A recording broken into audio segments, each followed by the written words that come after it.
to C2 Novel and Vocab Week 2, and this video is for our novel.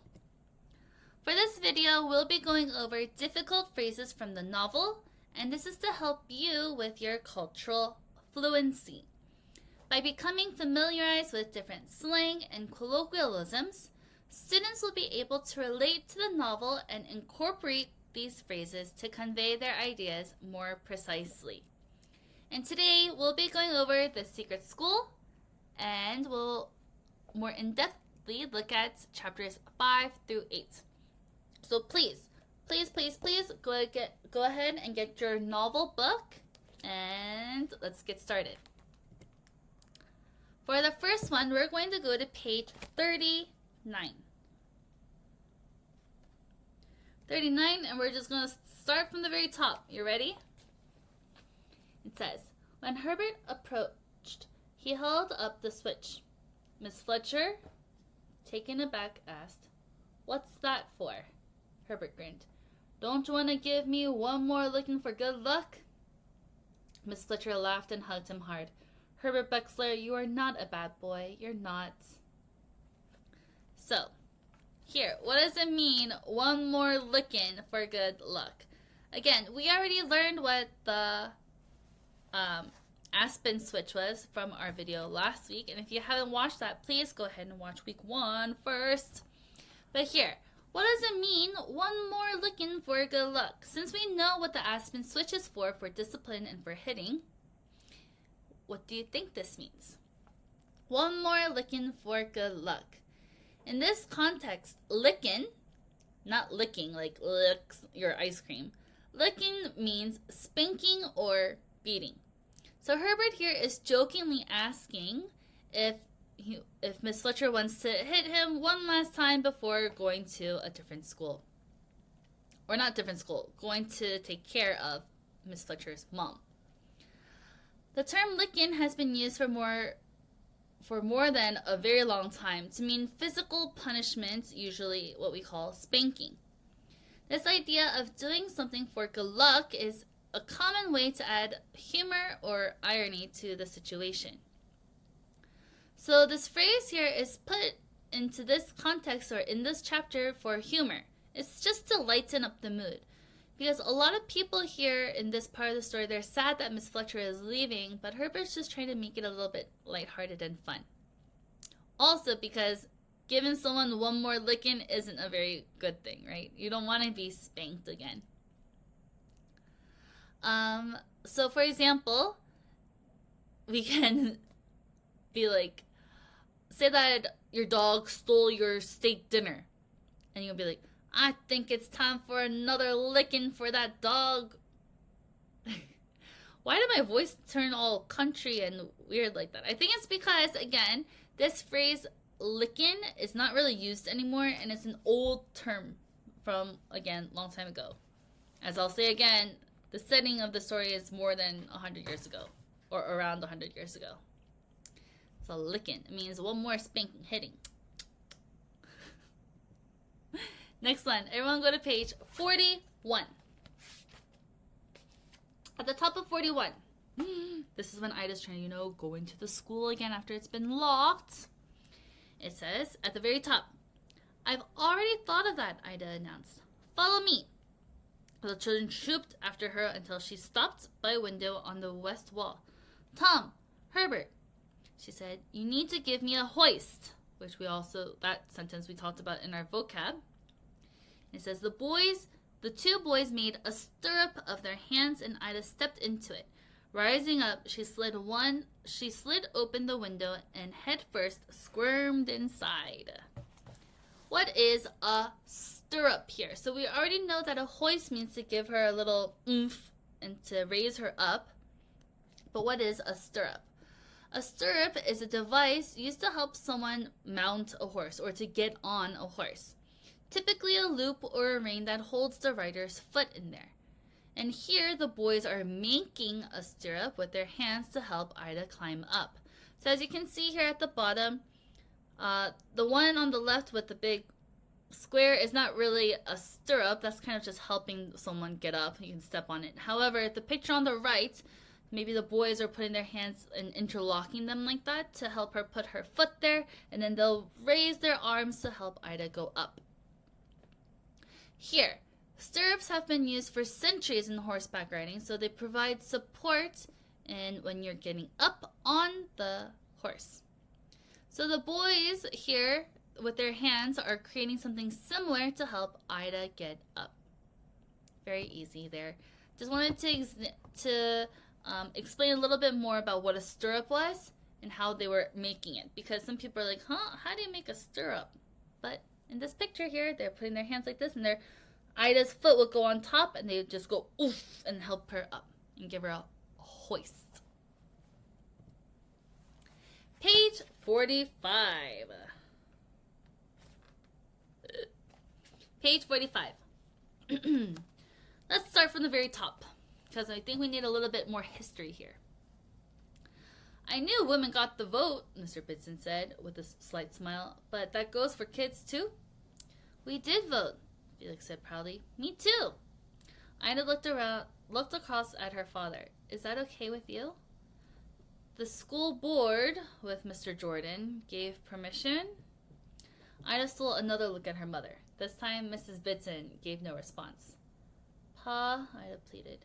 He doesn't even think girls should go to high school. Mr. Bitson made a dismissive wave of his hand. Old Jordan's notions of progress is too close to his eyes, and stepped back to 1825. So here, this is saying that the school board, Mr. Jordan, is saying that, or Mr. Bitson is saying that Mr. Jordan thinks a bit too much from the past. So right now, the story is in around 1920. So for Mr. Bitson to say that Mr. Jordan is thinking in 1825, that's another 100 years ago. That's 200 years from what we are right now. So, the notion of progress. This phrase means that old Jordan's idea of moving forward or improving is actually going backwards into 1825. Meaning that he's suggesting ideas that are a bit too old, like how he says that girls shouldn't go to high school. That's a very old way of thinking about education. This highlights that his ideas are not modern, meaning they're not up to date to like what we are, but instead they're going backwards. Okay? So I just want to explain to you here that Mr. Bitson also thinks that Mr. Jordan has his ideas kind of stuck in the past and he's not moving forward with the time. So with my picture here, the clock is going backwards with Mr. Jordan. Page 46 to 47. This is a little phrase that we say. I'm going to start from the last paragraph on page 46, where I have this up here. Ida started toward the back row bench. So now, I'll give you some background information. Miss Fletcher isn't there. She's now going to be the teacher, and she's going into the school. Ida started toward the back row bench. Catching herself, she moved to the teacher's desk. When she reached it, she stopped and touched the cool wooden surface. A chill went through her body. First paragraph on page 47. Taking off her coat, Ida automatically moved toward the girl's wardrobe, only to catch herself again. She made herself use the teacher's hook. Then she had to force herself to sit in the teacher's chair. So here, catching herself. What does it mean to catch herself? To catch herself means to stop and to correct the actions when she realizes that doing something out of habit that she shouldn't be doing anymore. For example, when she was a student, she would put her jacket or coat over where all the students would put their jackets. But instead, she's not supposed to do that herself. She caught herself and moved it towards the teacher's hook. Or the first example, when she was about to sit in the back row where the desks are, where she usually sits as a student, she had to catch herself. She had to stop and correct herself to move to the teacher's desk. It shows that Ida's transition from student to teacher and how she is consciously adjusting her behavior to fit her new role. So an example, we can say, He almost walked into the girls' bathroom, but then he caught himself and walked into the boys' bathroom. Meaning to stop and fix what you're doing because it's wrong. To catch yourself. So maybe you were doing homework one day, and then you are doing homework, and then you start thinking about something else, and then you just look out the window, and then 2 hours pass by, and then you catch yourself doing nothing. You're like, oh, I have to do my homework. To catch yourself. Page 51. The first page is chapter 7. I'll just start from the very top so that we all know where to follow along. Herbert leaned over his desk and smirked at Ida. She was quite certain her pounding heart could be heard by everyone. The other children were looking down, except for Tom, who was frowning angrily at Herbert. Suddenly, Tom stood up, hands balled into fists. Herbert laughed. Teacher's pet going to defend the teacher, he taunted. Teacher's pet. Have you heard of a teacher's pet? Does that mean my pet, my cat? What does it mean, teacher's pet? A teacher's pet is a student who is favored by the teacher and often tries to please them.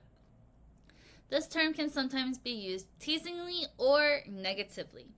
So it's kind of just like saying, oh, you're the teacher's pet. You always listen to the teacher. But that's not always a bad thing. Students all should be listening. But it's just saying a little extra more. The phrase has been used for many years to describe a student who seems to receive special attention from the teacher. So say that I had a lollipop and I gave it to student A, right? So here's a lollipop, and then they're like, oh, you're a teacher's pet. The teacher only likes you and you only like the teacher. Isn't that a very nice word to say or to describe someone?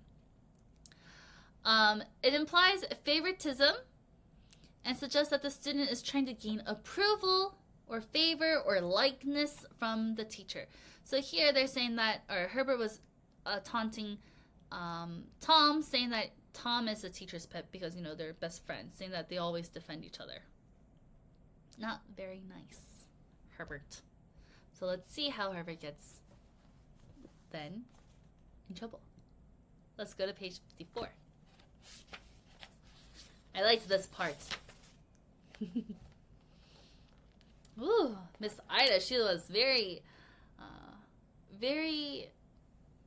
adult-like. I liked how she handled it.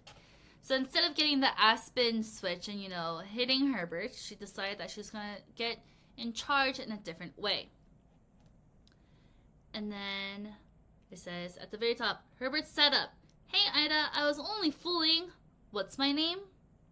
Oh, Ida went on.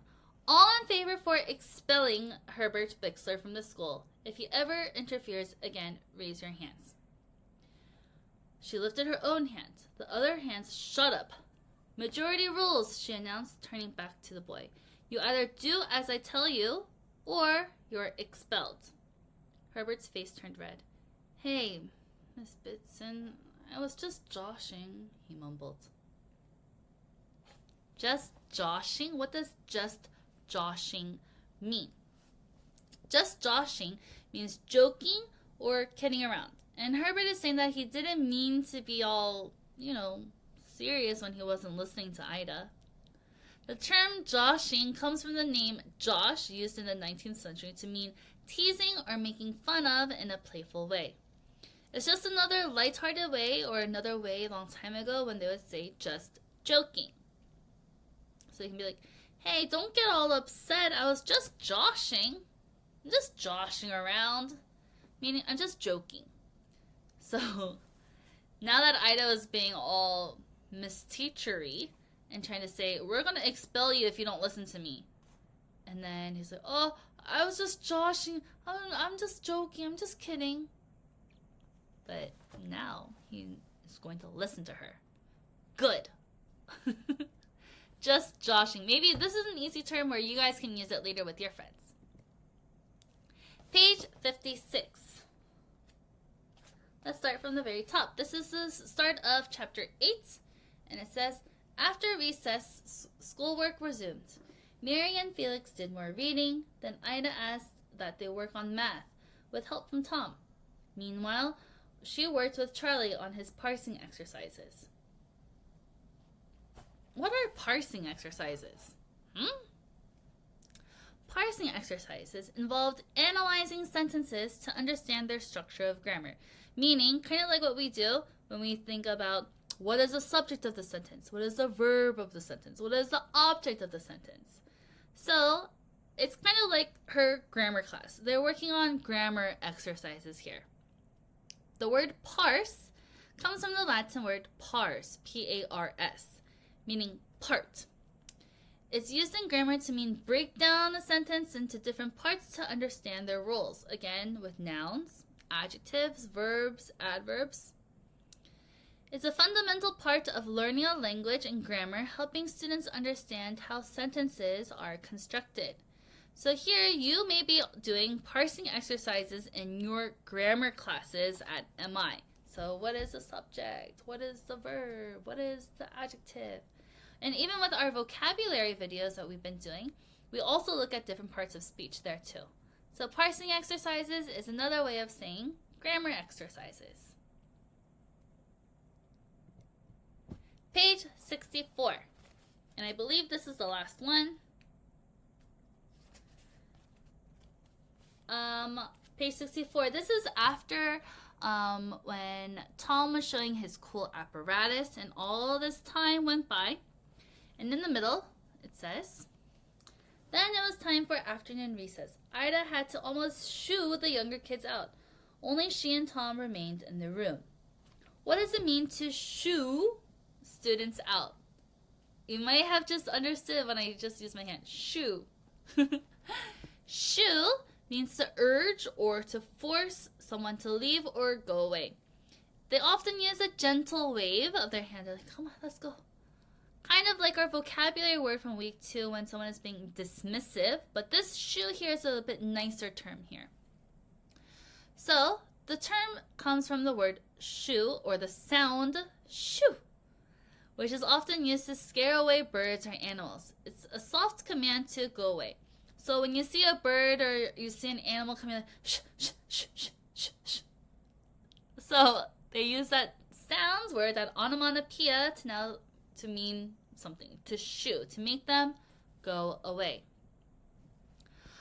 For example, you can say, she had to shoo the cat out of the kitchen. Like, shoo, shoo, go away, you can't be in the kitchen, you gotta go out. Or if there was a bug coming where you're like, shoo, shoo, go away, shoo, shoo. Meaning, go away. So now here in the picture, the kids are being shooed and they're saying, yay, let's go to recess. Very good. Are you ready for what's coming? Mission. What did the students give Miss Fletcher inside the basket? Oh, there's a typo. Inside the basket, all the students put presents there for Miss Fletcher to say and go goodbye to her mother. But what was inside? On a sheet of paper, I would like you to write your name and class and the answer. And if you would like to add the page number, that's fine. And if you want to say a little hello note to me or anything that you'd like to write, that's fine also. So that is the mission. That's mission number 2 of 2024 semester 2. So now, it is time for you to review and self-study. And this is for contextual mastery. Review the phrases again. Read it out loud. Maybe reread it where it came from the book, or maybe just reread all of the chapters again. And then after that, you can go ahead and complete your novel homework. Thank you so much for joining me again this week for week 2. I can't wait to see you guys for week 3. Bye! And don't forget to do the mission. Bye!